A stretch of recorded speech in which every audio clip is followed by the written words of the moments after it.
Les gens viennent, découvrent la technique, parce que c'est vrai que quand on voit comme ça sur un mur, on ne se rend pas compte peut-être du travail ou ce que ça nécessite ou comment ça se crée en fait.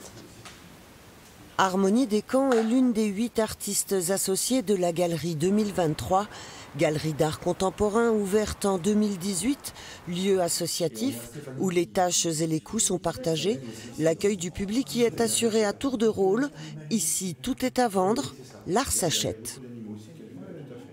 On a trop tendance à le sacraliser malheureusement, et de ce fait, l'art, c'est pas. On va dire non, c'est pas pour moi, c'est pas accessible. Voilà. Alors que c'est complètement faux. Ce lieu est fait pour ça, pour que l'art puisse être accessible à tout le monde. On ne pousse personne à acheter de l'art de toute façon. Ce qui est important ici, c'est de rencontrer le public et d'expliquer le pourquoi du comment. Pourquoi on fait ça, comment on le fait, quel est le message, quelle est l'idée. Des explications d'autant plus nécessaires que la galerie a choisi une orientation expressionniste, pas le courant le plus vendeur, mais pour les artistes, l'important est ailleurs. Et si je devais être influencée par le regard des gens, je ferais des choses plus accrochables dans un salon.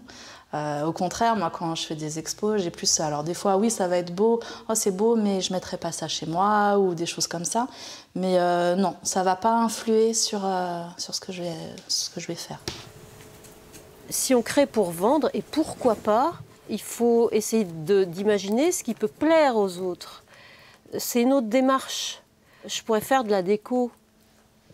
Je pourrais faire des objets décoratifs et ça serait plus facile à vendre. Si je cherche à faire de l'argent avec ce que je crée, je pense que je vais forcément me planter. Cécile Hérault a créé une exposition temporaire pour la galerie. Aujourd'hui, ses œuvres sont revenues dans son atelier. Elle n'a rien vendu, mais a gagné en visibilité. Sans conteste, c'est pour elle la création qui est essentielle. La première définition de l'art, c'est pas d'être beau, parce que c'est complètement subjectif. Le beau, c'est quoi, pour qui, comment. Enfin, je veux dire, ça n'a pour moi pas de sens. C'est l'émotion, je veux dire. Et j'espère qu'on a envie justement de l'acquérir, cette œuvre, pour que cette émotion puisse partir avec vous quelque part, quoi. 150 artistes ont été accueillis depuis 2018. 5 ans après son ouverture, la Galerie 2023 poursuit son objectif de démocratiser l'art, de le promouvoir et de le vendre. L'art n'est pas forcément cher, pas du tout. Il faut s'enlever cette idée de la tête. Voilà.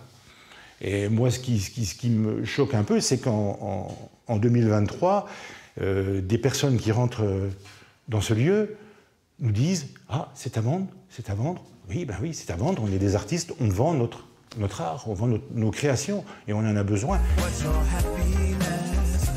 La galerie organise à partir du 1er décembre la 4e édition des petits formats, des créations à petit prix réalisées tout exprès par 23 artistes pour que l'art reste accessible.